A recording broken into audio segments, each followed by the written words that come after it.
Good evening বন্ধুরা। আজকে অনেক আগে চলে এসেছি স্টেশন থেকে কর্তাবাবুকে নিয়ে। 7টা মধ্যে বাড়িতে ঢুকে গেছে, এখন 7টা 10 বাজে। তো আজকে তো বাজার করার কথা ছিল না, বাজার টাজার সব কিছু আছে।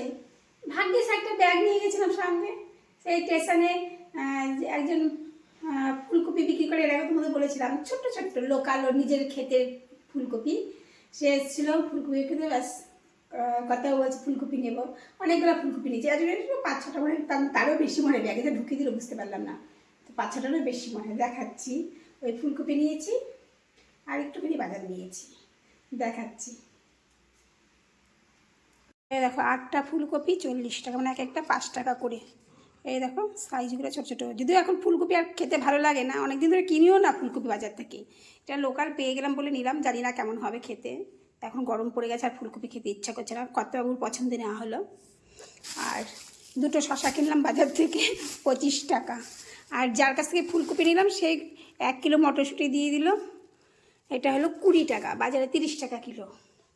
আর চালগুড়ি 1 কিলো না হলো, মানে কর্তাবাবুই নিল, ওর পিঠে খাওয়া এখনো শেষ হয়নি, এখনও পিঠে খেতে হবে। কতদিন যে পিঠে করে গেলাম, 15-20 দিন পিঠে খাওয়ানো হয়ে গেছে, আরও খাওয়াতে হবে। এই যে আতপ চাল কিনলাম, গোবিন্দভোগ চাল, আর পাউরুটি কিনলাম, আর 2টো জোয়ান। এই আজকে আমার বাজার। Tata, good night.